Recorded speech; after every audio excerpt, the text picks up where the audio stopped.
Thank you, Madam Chair. Madam Chair, speaking of power, I'd like to this morning apologize to the American people for this shameful and disrespectful abuse of power. The Republicans are abusing their power by taking one side in a piece of litigation that is presently pending in a federal court right here in Washington, D.C. They're taking one side, the side of a mortgage company that has been accused of ripping off Americans. Taking one side today. Taking one side by allowing Mr. Olson to testify and present evidence and issues that will benefit his client. One side. Wouldn't it be great if every lawyer could have his client's case presented to the Congress of the United States of America? I suppose we have to ask ourselves, is this something that we'll do in the future for every lawyer who has a case pending? Or is this simply a special congressional fix for Mr. Olson's client? One side. It's a shameful and disgraceful circumstance that we find ourselves dealing with today. And I'm confident that Mr. Olson will indicate in his testimony, because I have a copy of it, that the views he will express will not necessarily be those of his firm or his client.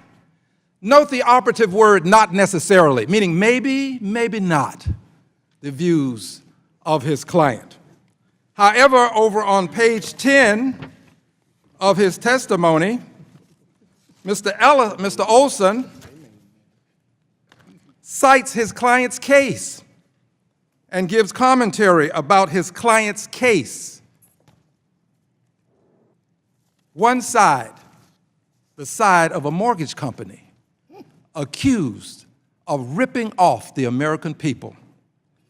Mr. Olson made this argument or a similar argument some 39 years ago in Morrison versus Olson, a case that he is intimately familiar with, because in that case, Morrison versus Olson, the Olson is Mr. Ted Olson, who's testifying before Congress today.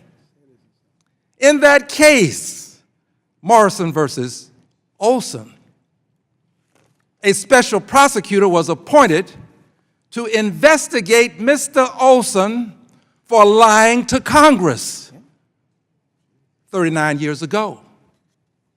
Mr. Olson has made this argument before, but now, to be fair to Mr. Olson, he was never proven to have lied to Congress.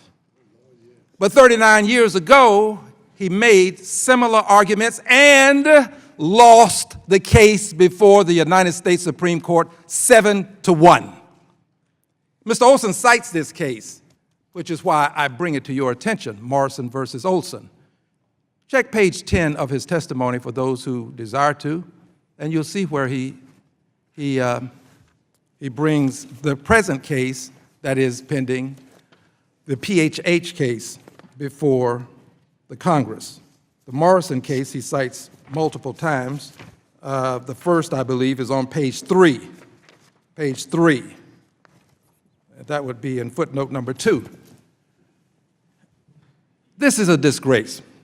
The Congress of the United States of America should not be in the business of promoting litigation.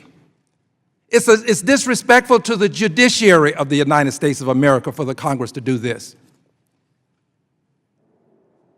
We ought to be about the business of deciding whether or not we are going to go forward with legislation.